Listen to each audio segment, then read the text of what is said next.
Hello, everyone. I'm Kira. And I'm Mika. And we are back for another episode 4, right? Episode 4. Yes, we're going in the right direction, you guys. So TGIF. And why am I so happy about today specifically? Because it's countdown to vacation, baby. Vacation, baby. You guys, I'm a little bit more content, a little bit more pep in my step this Friday because I see vacation on the horizon, you guys. And that's when you're the most productive I at feel work. like when I say today at work, I had a rolling to-do list, checking them off happily, gleefully, tea on deck. Because you want that work in every review, baby. Yes. So I'm excited about it. Yes. So TGIF. Before we jump into this episode, let everybody know, as usual, what we're drinking. Today I'm keeping it very light, but still healthy. Green tea. Can't go wrong with a green hot tea. And I'm doing Lipton, you guys, but I'm going to really try next time to kind of up my game. You going to bring the heat? I'm going to try, but it's Lipton. Okay, per usual. Per usual. Oh, but no, last week I gave you some honey. I gave you some honey lavender. Okay. And then can I make note that you only did 2.5 scoops of sugar tonight? Yeah, I reduced. I'm on it. Okay, all right. I'm on the reduction. Okay, so tonight's episode, you guys, we actually took a suggestion from a friend and follower to the podcast. Shout out to Mal. Yes, thanks, Mal. For the suggestion.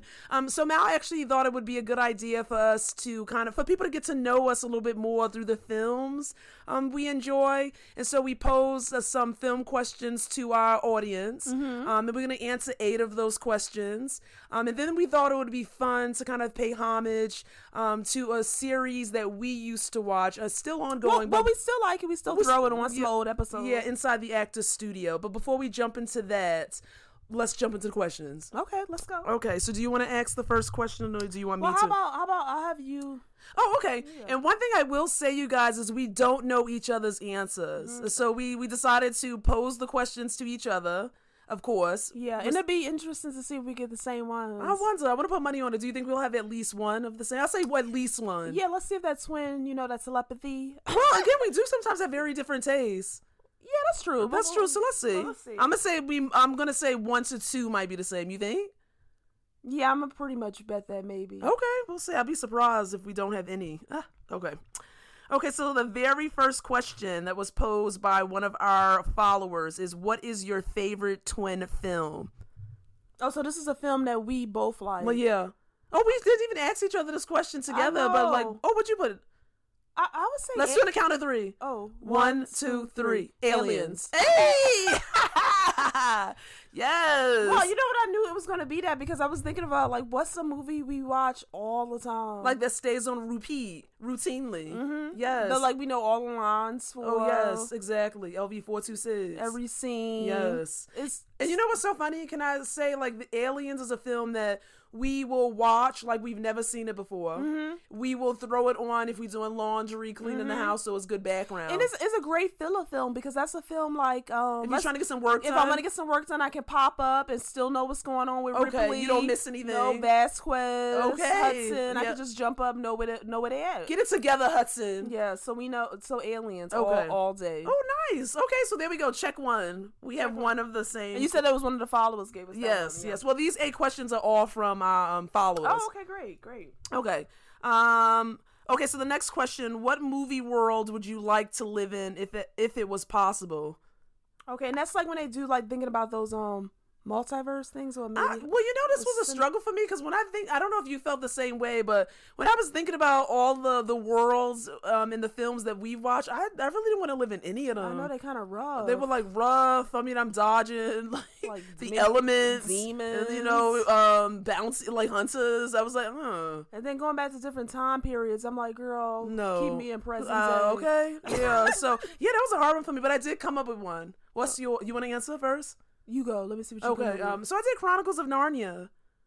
Okay. Yeah. Wait, I'm curious about that because you know why my only concern with that is. Okay. What? So if you in Narnia, because I forget the time frame, but if you there for a long period of time, it's some years going around. Oh yeah, you age, and then and the interesting thing about Narnia is when you're an adult, you can no longer come back. So that's kind of messed up. Oh, once you leave. Yeah, because and it is a play on as you age, you lose your imagination and your sense of wonder. So when you're an adult, you can't go back to Narnia, which is kind of like sucky. Dang. I know. So you out. You out, yeah.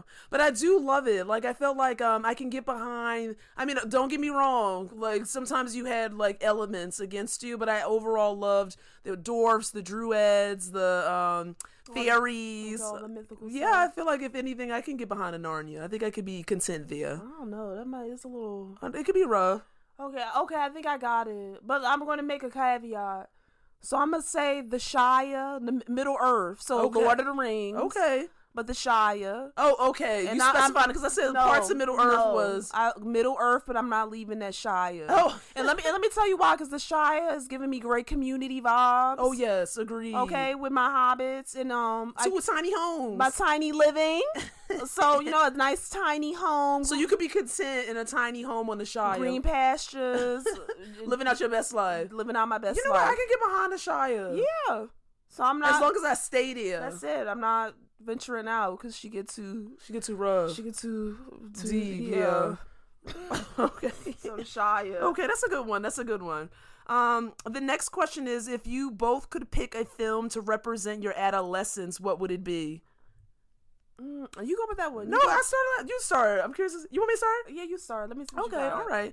Okay, so this I chose 20th Century Women with Annette Bening. Oh, okay. Tell me why. Oh, remember that film? First of all, it's an excellent film, but I kind of took pieces from this. So what I liked about it was replace raising a son with raising daughters. But Annette Bening was a single mother. Oh, okay. Trying to raise her son to the best of her ability. Okay. And then she kind of took on a tribe of other women to kind of help in raising him. Okay. And so I say for that, like I actually feel like that had the most semblance of our childhood, because our mother raised us on our own. I mean, of course, Dad was in the background, but our mother was doing the day-to-day, the primary caregiving. Okay, that's a good one. Mm-hmm. Okay, so you know what I'm giving you? Okay, what are you giving me? So not the. And you guys, just sidebar. If you hear cats in the background, we can't help it, you guys. Okay, they won't let us be great. I'm gonna say Now and Then. Okay, and I'm only referring to kind of now. Oh, Now and Then. Okay, yeah. So that's that was with like Christina Ricci, Melanie Griffin. Yeah, Melanie Griffin, Demi Moore, Rosie O'Donnell. So they had a pretty ensemble cast for that one. But I'm going to say more so like the childhood of being outside. Okay. Like, kind of playing outside, discovery, new adventures. Oh, yes. Biking. Yeah, we didn't have a tree house, but like, we climbed trees. Yeah, out in those elements. Yes, and yes, we definitely were out and about as children, so I like that. So I like that. So kind of some mystery, me and you trying to investigate. Okay, I love that. Stand outside till it got dark. Okay, yes, that's a good one. Yes, well, we weren't investigating no murder. No, mysteries, that's but we were investigating. Yeah. Okay. Okay, so the next question was, what's the scariest movie you've ever seen? Okay, scariest movie you've ever seen. Okay, you answer that one first. Now, I wonder if we have the same on this one. Okay, I would say maybe. Oh, I know. What? Because possession movies freak me out. So I wonder if we have the same thing. Because I think it can happen. I think that can happen. I would say The Exorcist. Oh, okay. I had the same thing. Yeah, and I agree, because you hit it on the head. The Exorcist scared me just because the possibility of one being possessed, in my opinion, historically has happened and can happen. So something about that freaks me out. Any movie like with exorcism and stuff, like I'll watch, but that's like, oh, that can happen. Oh yeah, and that's a film that we've watched not repetitively. No, like even to this day, putting it on, I'm like, no, I don't think so. The lights will be on. Oh, exactly. And the Ouija board. Oh no, I don't play with that. I cannot believe people still play with those things. Never that. No ma'am. Never yes, that. But The Exorcist, I agree, 100%. Linda Blair. Yeah, because that's Ellen my movie Burstyn. to this day. To this day. I'm watching that with the lights on. All the time, yes. And I think the other day, remember I said, you know what I'm going to watch? It popped up on Netflix. I said, I'm about to put on The Exorcist. I know you told me that. I was like, okay. At your own risk. I'll let you stand with that one. Yes. Why do you do that to me, Demi? I said, no. Okay, that's a good one. Okay, so the next question is, from a follower. What's your favorite film out of the Hannibal series, and can you say a little about all films? Now, okay, so hands down to me personally, I already know The Silence of the Lambs. That's number one. Number one, hands down. First of all, it has one of the top tier actresses and actors of all time, in my opinion. Yep. Jodie Foster. Yep. Sir Anthony Hopkins. Put that respect, the Sir, on his name. On his name. Thank you. Mm-hmm. And I think it's such a great psychological thriller. And I even put it in the horror category. Oh, it can be a horror for sure. I That's know, another thing that could really happen. Serial Yeah. killing, abduction. And that's, to me, I always say, horror is what you make it. Definitely. And to me, I know sometimes people have that argument about that film, but to me, it's a horror. But isn't it, to me, is horror because this actually happens. Mm-hmm. People are abducted, kidnapped, murdered. So this is actually a really well done film, in my opinion. The plot, the acting, cat and mouse. Yeah, I love the story. Yes, very much so. Now, what I will say, though, about Hannibal 2, first of all, you know how I feel about sequels or any part 2s. I don't think they needed Hannibal. Well, the first thing that kind of ticked me off, and I have a pet peeve when movies do that, is when you switching up the actresses. But first of all, I gotta get some backstory. Jodie probably was like, no, or like not available to do it. I gotta get a backstory. Did Jodie Foster not want to do it? I'm assuming she didn't want to do it. And I love me some Julianne Moore. Yes, but agreed. I just was like, okay, No, yeah. And then the plot was so subpar. Yeah. Like, it was And I think the first time we initially saw it was really late at night. I think I fell asleep on a part of it. I fell asleep in the theater. So Yes. then, so we prejudged maybe then, but then we got to watch it again. Yeah. And again, it's not horrible, but again, didn't need the film. I will always watch anything with Anthony Hopkins in it and Julianne Moore, but no, I wasn't a favorite. Yeah, so you know how I would say it? Yeah. I would do Silence of the Lambs. Yep. Then I really loved Red Dragon. Oh, yes, a playoff of Manhunters, yes. I think that was very well done, the remake with Ralph Fiennes and Edward Norton. That was very good. That's a great prequel. I would agree. And we sometimes have problems with prequels. I hate prequels, requels, sequels. Mika, no, I cannot stand them. I'm sorry, you guys, for any fans. I am not a fan. Because I think for you, they sometimes, most likely, they aren't done well. First of all, I don't think sequels are done well. Maybe you can get away with a requel. Well, what? I would stand right there because Aliens. Oh, but Mika on a top, probably on one hand. Okay. That film is like, yes, Okay. a great example. But Yes. can you name me 20? Give me time, maybe. Okay. Not this episode, but let me think. Okay, because Let me please, think. no, most sequels, in my opinion, are not done well. Yeah. I know I can give you some maybe. Okay, I'll Let wait. me I'll wait. think. Let Hit me me up think. with that. And then, and you guys, please, if there's any sequels that you think were done well, hit me up in the comments. Maybe I'm not thinking too clearly on that. There probably can be some. I want the people. I don't know about your 20, but they out there. Yeah, and you know why I don't like prequels.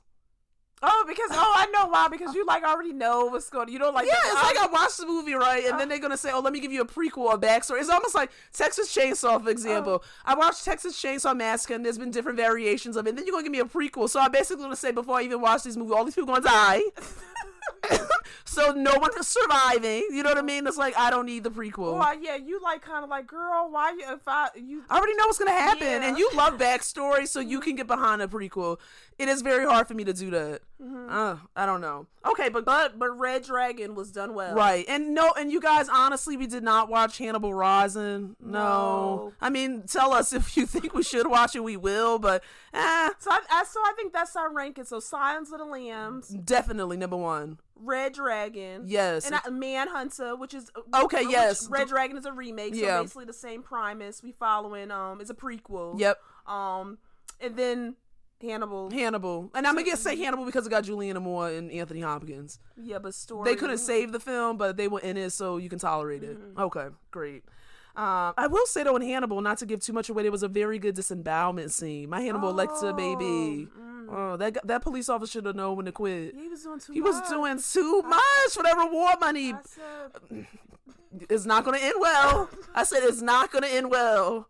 And people who've seen it, you know what we talk about too, that opera scene. Oh my gosh. So you guys, that's what he knew he was okay, yes. So you guys, there's a scene in Hannibal where a police detective and his wife goes to the opera, and when Hannibal Lecter's at that opera, when he turns and he is staring me eye to eye, that's when it's over. I don't need no reward money. I'm not trying to catch you no more. I'm done.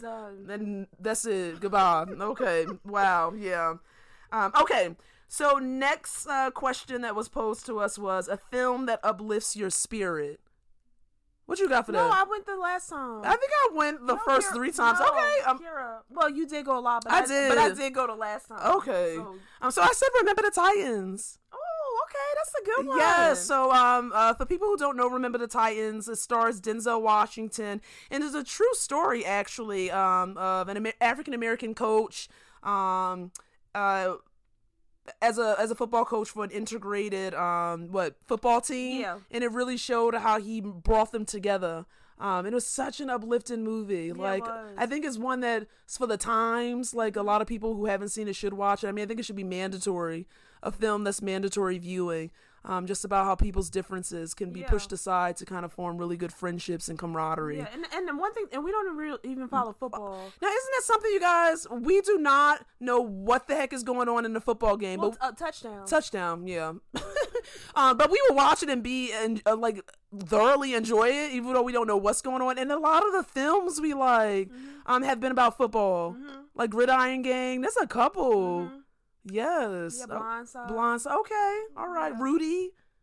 Yeah. Okay. All right. Yeah, don't know. So any football movie basically can be uplifting to me if we look at the history of it. But it's the story. It's the story for me. Exactly. The story for me. It's the story for me. Yeah. Okay. So that was a good one. What you pick? I picked Forrest Gump. Oh, okay. I should have known. Yes. Oh. You know, that's my movie. Yes. Very much uplifting. Yeah. Why? Yeah, and Forrest Gump stays in my, my top 5. Yep. But I said because you know what I love about Forrest. So he's an ordinary man, with a below average IQ, but he manages to achieve so much with his life. Yes, and can I say something? You have no excuse.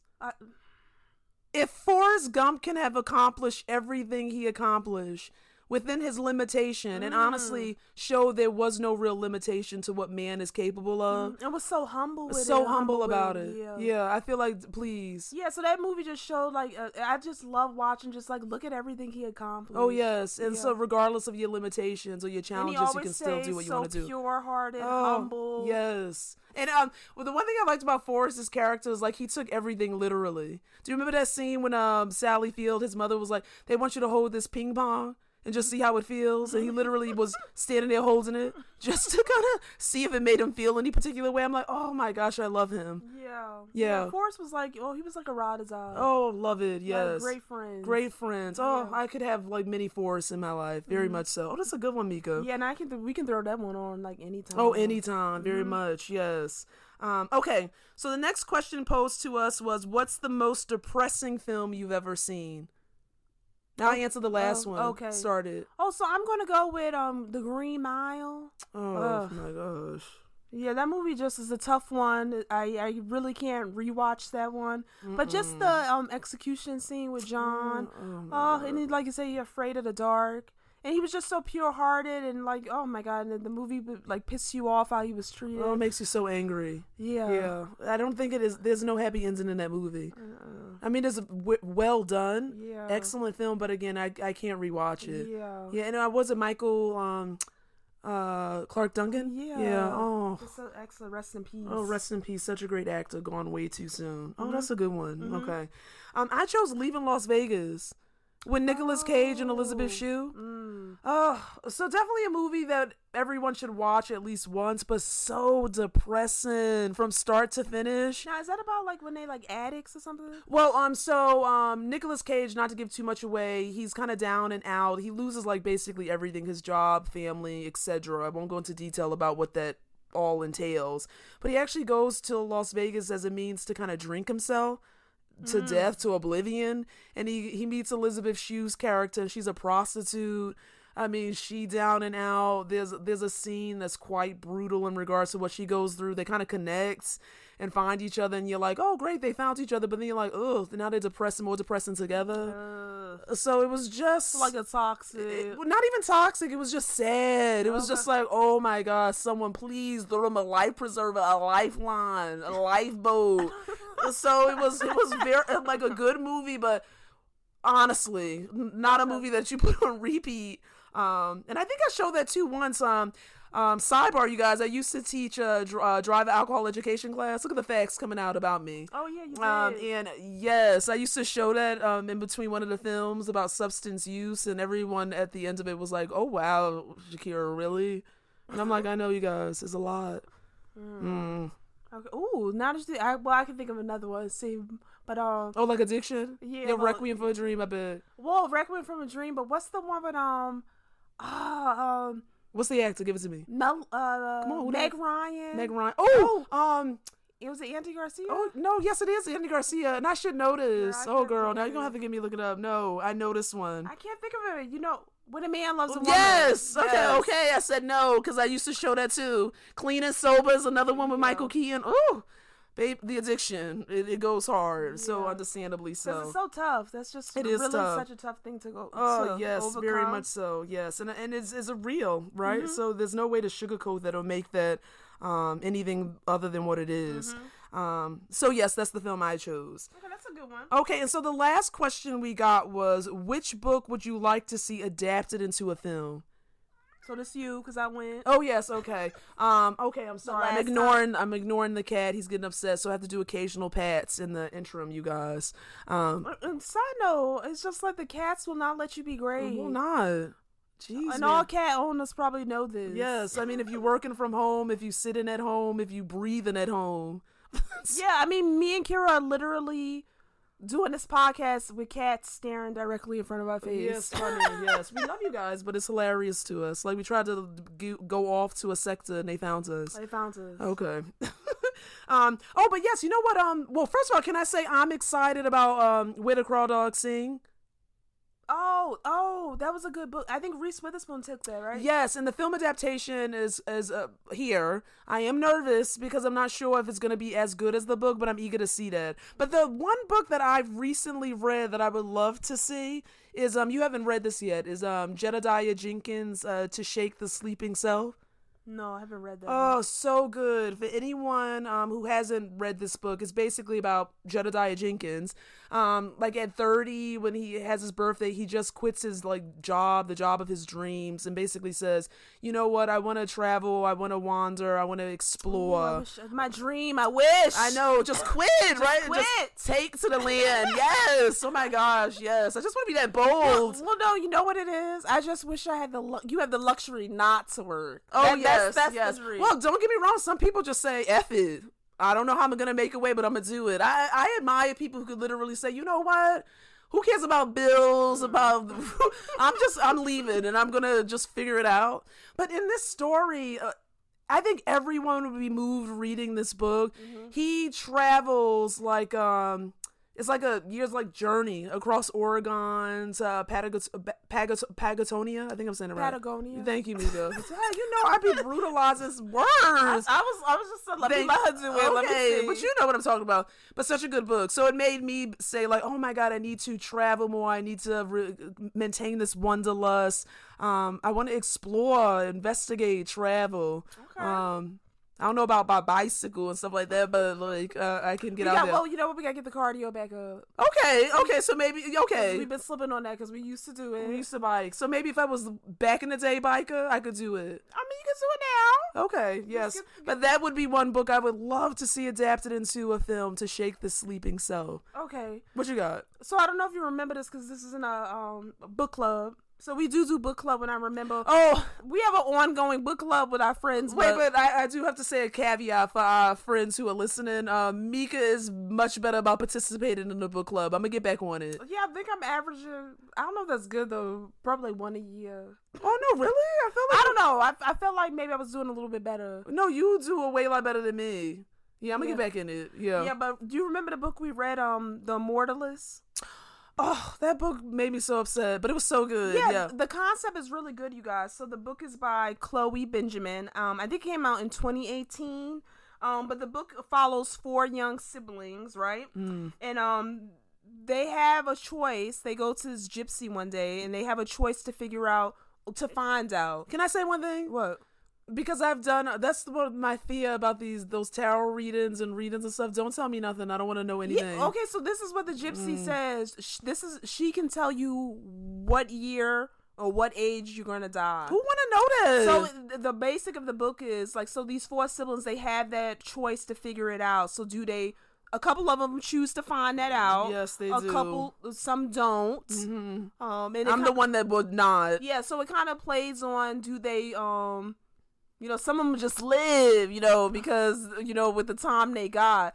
But it could be predestined, like what I will say about that book that was so upsetting was, and I'm not going to give it away, but sometimes I was looking at that like to say, you guys, you found out this information, and now you driving yourself to your death, basically, in my opinion. Because they were living. Like the ones who found out they were living. Oh, yes, but living to the brink, to the edge, basically. I would never want to know that. Yeah, I'm trying to think what I want to know. You would want, and think about this. Would you want to know how you were gonna die? Would you want to know that? You know what my fear would ever be? Oh, that's gonna be crazy. No, because listen, right? I want to die, you guys, very, very old in my sleep. I don't want no. So you think they're like we go bullet? You're gonna be dodging bullets. You're gonna get hit by a car. You're gonna we be like true crime to the max. Oh, nothing please, like that. Yeah. Nothing like that. Please make it quick. If it must be, but no, I would never want to know that. You don't want to know any Never would have want to know but that. I thought that would be a cool movie, like if they could adapt that. I think that could be adapted quite well. I agree. That'd be a cool movie. I would watch it. I would see it. Yes. So The Immortalist. Okay, that's a good one. Yeah, and I definitely recommend that book, everyone. Oh yes, and I recommend To Shake the Sleeping Self. Okay, so great. We got through the 8 questions. So we want to end you guys with the top 10 questions for people who don't know about the Inside the Actor Studio. And again, it's very hard to find the episodes now. You can watch it on YouTube. I think that maybe because of copyright or something. I don't know. And you could sometimes get like clips and bits from the website. Yeah, but oh my God, we used to watch that all the time. Religiously, I yes. loved it. Very much so. If you're into filmmaking, the craft of filmmaking, that's such a great show. Yes, and Louis James Lipton, or James Lipton, was the host. He was an American writer, lyricist, actor, and a dean in the Actor Studio Drama School at Pace University in New York City, and he kind of opened. He was the host for 22 years and opened the classroom to include celebrities, primarily film actors, actresses, and he kind of spent the entire time speaking in depth about their career. Yeah, their career, what got them into film, reviewing their bodies of work. And the questions are quite, he's such a great interviewer. Oh, yes. One of the best. Does his research and asks thought-provoking questions. Yeah, and then I love at the end of the interview, he opens it up to the students to ask their questions. Yeah. Yes. And then also, you guys, he always ended each interview, rest in peace, he passed away in 2018, but he always ended the interview with 10 questions that he posed, that was initially created by French talk show host Bernard Pivot, that he posed to every interview. So we thought it would be fun to ask each other these 10 questions. And again, we don't know the answers. So I guess we'll just jump into it. What were you going to say? No, I think that's good. Yeah. Okay. Yeah, right? Okay. So... You gonna ask me first? I'll ask you. Oh yeah, because I think that's how you did it. Yeah, right. I gotta ask you a question. What is your favorite word? Happiness. Okay. Are you gonna expand on that, or just that? That's it. That's it. Okay. What is your least favorite word? Inadequate. Ooh. Mm-hmm. Okay. Wow. What turns you on? I said activism, so like fighting for injustices. Ooh, yes. Mm-hmm. Okay, great. Especially nowadays. Oh, please, yeah. What turns you off? I said cruelty. Oh, yes, always. What sound or noise do you love? As you can hear in the background, my cat. Oh, there we go, right on cue. Okay, awesome. My cat's purring or meowing. What sound or noise do you hate? Children in pain. Oh, yes. What is your favorite curse word? I said damn. Oh, wow. What profession other than your own would you like to attempt? I said, even though I don't have this talent, but a singer. I think God knew. You'd be so conceited. I think if he gave me that talent, he knew I would be conceited. Girl, you guys, she would be at open mic night. She'll be in the church choir. She'll be singing. I would just, any chance I got, like, you want me to sing at your wedding? So if I could, I would love to be a singer, but I wasn't blessed with the voice. No, absolutely not. Absolutely not. Sorry to say. What profession would you not like to do? I said police officer. Ooh. No entrance. And you know what's so funny? Because our initial major was criminal justice, and you guys, a lot of our friends who want to be police officers or are police officers used to say, oh my God, you guys would be a shoe-in, like African-American women. I'm like, no ma'am. And yeah, the masters. No, all set. No. Okay, that's a good one. And if heaven exists, what would you like to hear God say when you arrive at the pearly gates? Your work is done. Okay. So now we're gonna reverse. So okay, do you have the questions? I got them. Okay, excellent. Okay, so Kira, what is your favorite word? So I said hopeful. You know what I was thinking? At first I was gonna say literally, because I say that all the time. You do. Yes, literally. Yeah, but it's literally hopeful. Oh, hopeful. Yes, I like that. yeah, because I'm always hopeful that things will shift, get better. So hopeful. Okay. What is your least favorite word? Can't. Ooh, yeah, so I don't like that. When you can't do something, I don't like that word, can't. What turns you on? Stimulating, thought-provoking dialogue or conversation. Ooh. So the mind. Yes. What turns you off? Ignorant people. Ooh, that's a good one. Yep. What sound or noise do you love? Laughter. Oh, that's a good one. Yeah. Yes. What sound or noise do you hate? Any type of emergency sirens, whether it's police sirens or ambulances. Ooh. That always signal can't be good. What is your favorite curse word? So ironically, mine was damn too. Okay. And you want to know why? I said because damn could be used so many different ways. It could be like a good thing, like, oh damn, that's cool.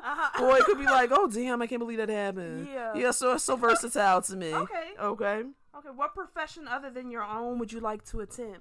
I said college professor. Oh. Yes, I feel like I would really be a good college professor. Okay. Yes, I mean, I'm not about middle school or high school teaching, but I can get behind college teaching. Okay, that's awesome. Yes. Okay, I like that. What profession would you not like to do? OMG, I took a flashback. Cashier. Oh, you guys, it took me back when I worked in retail. I killed the floor. I can help you find whatever you needed and keep that floor organized, but put me behind that register? No, that would be a nightmare to me. Absolutely nightmare. So cashier. So props to the cashier. Props to the cashiers out there, baby. Yes. Okay, if heaven exists, what would you like to hear God say when you arrive at the pearly gates? Go back, it's not your time yet. You have more time. You're going to end up here, but it's not your time. Okay. Yes. Oh, that was good. Yeah, and you know what I would love to? Maybe we should list the questions somewhere. Oh, that's so great. On our social medias. I would love to hear what other people thought. Yes. Okay. So you guys, we're gonna do that. That's actually a great idea. We are going to list the 10 questions on our social media platforms, so specifically Facebook and Instagram, and we challenge you guys to answer it. Yeah, I would love to see what people come up with or what they think. Excellent. We will do that. Yes, and we're hoping maybe in the future to do. I thought you were gonna say hopeful. Oh no. Oh wait, maybe we are hopeful. Okay. That in the future, maybe we can try to attempt to do a live, maybe. We're going to do it. Q&A. Yes. So we're working on it. Yes, so you guys can ask us questions in real time. Yes, I think that would be fun. Okay, TBD. Yeah. We're going to make it happen. Okay. So you guys, that's it on our ends. Hope you guys enjoyed this little Q&A, this get to know us. If you have any other questions that you'd like us to answer, again, you can shoot us Instagram message, Facebook message, tweet us. Okay. All those social media platforms. Okay, TikTok, do what you. I know we're doing TikTok now. We trying. Well, not consistently, but we trying, you guys. Bear with us there. Okay, so until next time, you guys, take care. All right, bye. Bye.